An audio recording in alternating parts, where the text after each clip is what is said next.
I'm standing here just outside the entrance to the village of Rogowo. In fact, you can probably see just through the trees we've got the sign for Rogowo next to the 40km/h sign. And the reason I'm standing on this spot here today is this here was once a German airbase, and it's now used for camper vans, as can be seen, wild camping. I've just stuck my van here, and this base was above all noted for its hydrofoils, its water landing aircraft. And we had here, it was based a squadron of Dornier 18s, and there was also the Heinkel 59 and the Heinkel 60. Now this place here, this bit here, looks like a landing strip, although this itself actually wasn't. As can be seen, really, it's too short. There were two landing strips which were down there in the trees and to the left. On one side, on the left hand side here, we have the Baltic Sea, and on the right we have this lake here. And the lake was usually used as the starting point, although the sea also could be. In fact, into the sea there was a pier which the aircraft would land at, and has now disappeared, although it disappeared in recent times. Older people can remember it being here. And the pier, I suspect, was actually here where I'm standing now. Now on this lake here there was a small fishing village which was over there, which is now completely gone. There's no signs left of it. And here you could have a number of planes, either Heinkel 59s or 60s, or later the Dornier, which was a more advanced plane. Now, on the 5th of March 1945, there was an accident involving a Dornier 24. At that time, the area was by then under siege from Soviet forces, and the plane carried refugees. There were kids, school kids, and whereas there's various ideas and reports of what happened, it would seem that the plane attempted to take off, somehow flipped over, everybody inside was drowned, or killed I should say, because we don't know how they were killed, except for one school teacher, and she managed to pull herself out of the wreckage. This lake here is very shallow. Of course, there were many such tragedies in the wholesale retreat of the population. This area of Pomerania, as the Soviets approached, people tried to get out. Even by that time, though, the Soviets had in fact been over the Oder River for more than 1 month. Now, the plane itself was going towards the island of Uznam, which is it's itself in the Baltic Sea, and it's approximately 100 kilometers to the east, the west of here. Now, the name in German for Rogowo was Kamp, and Rogowo itself has got lots of old houses belonging to the German period, which I think are they're very attractive. I think there's more in Mierzino, which is further down, which you can see in another film of mine.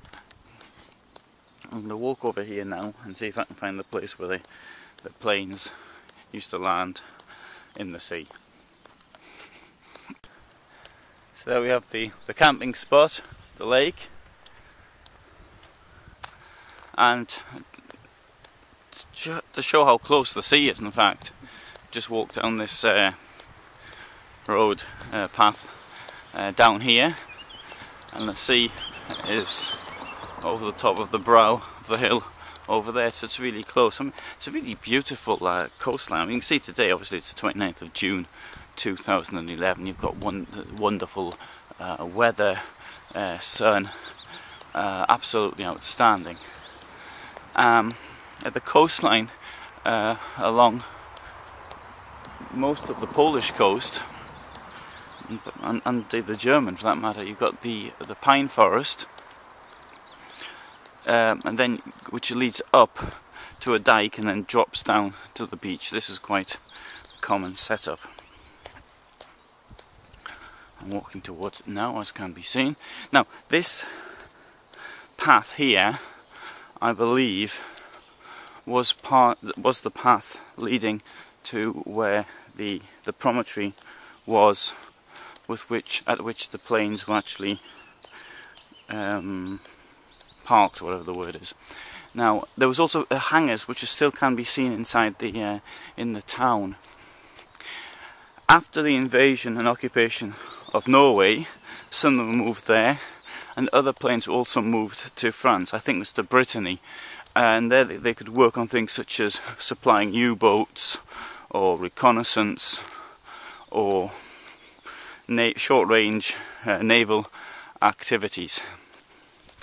Obviously, you're not going to supply a U-boat with much from a plane, but a certain amount of food, I presume, ammunition, what have you, could be loaded onto it. And there we have the beach, which is from here quite visible. It's now about 8:15 in the morning. I love this weather. It's so beautiful, and the contrast of the colours and the forest, the sea, the sky. It's quite amazing, really.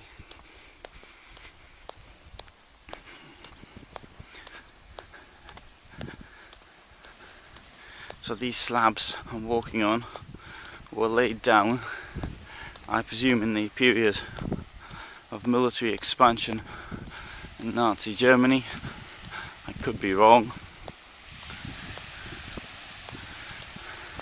but I presume they were laid down on 1936. And there's the beach. But we have some remains of something going out. But that's it. So a quick look on the beach, what we've got here. To the right there's Javier Snow, which is not very clear because of the position obviously of the sun. And to the left we have Mierzeno, which can be seen quite nicely with the naked eye, but with the camera it may be more difficult, thanks to the position of the sun this time. Look at this, it's now the temperature be what? 20 degrees, completely empty beach, and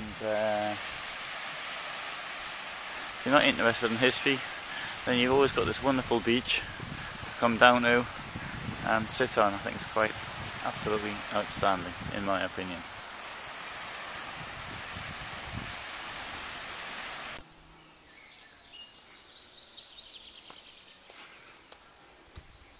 Here we can see another part of what was probably the airfield, the support area for the airfield, I should say. These old buildings here, which are now being pulled down, the concrete's coming up, and as a tribute to the constructors nearly 70 years ago, or more than 70 years ago. It does take a lot of work to pull the things up. We have here this area now being used as a store for building materials, which are now being put down on the roads further in. The pavement hasn't here been built yet. I can still see it's a slab road, like the motorways were. In fact, the motorways were in East Germany until Eastern Germany until the mid-90s in some places. This area here, there was a lot of is a training ground for anti-aircraft, not only in the Nazi period but also in the socialist period. There was an anti-aircraft battalion, 120 people, stationed here. In the 80s they had SAM 3 missiles and SAM 6. I'm not so certain on the names. It's carried on the back of a lorry. There's 3 of them that look like long torpedoes. I think they're SAM 3s. I can't remember.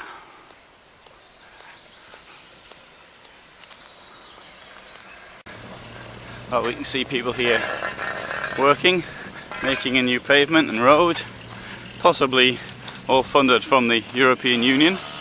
On the right hand side there's a new housing complex. It's not really housing as such because they're flats which will be used largely for the summer. On the left we have a hotel which I suspect may not be new, but on the basis of a former barracks, although I've got no proof for that whatsoever.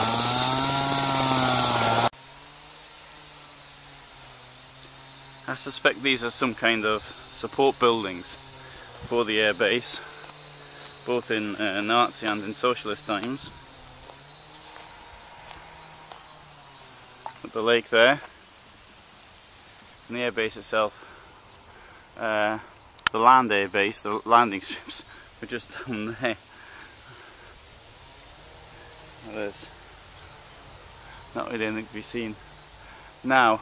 The airbase in itself would create a lot. You need lots and lots of support, because not only, first of all, there'd be the soldiers come in, and then they'd bring their wives and have their kids, and then the kids and the wives would need their own schools and things to do. Okay, mainly the women would be working in things which would have supported the airbase, if not on the airbase itself.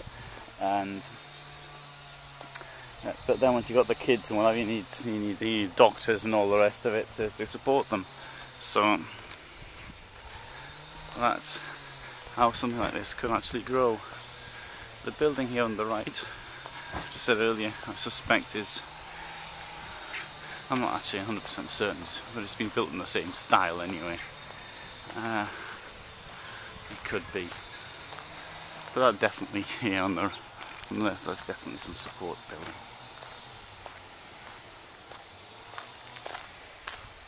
There is a museum here apparently. It shows photographs. I was told more or less where it is. I presume it's just a room with some pictures in. You have to ask to go in.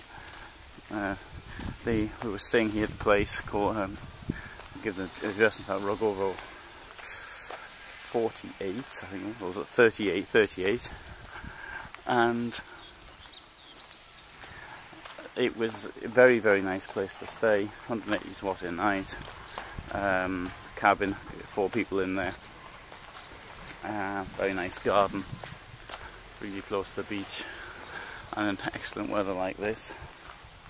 Superb.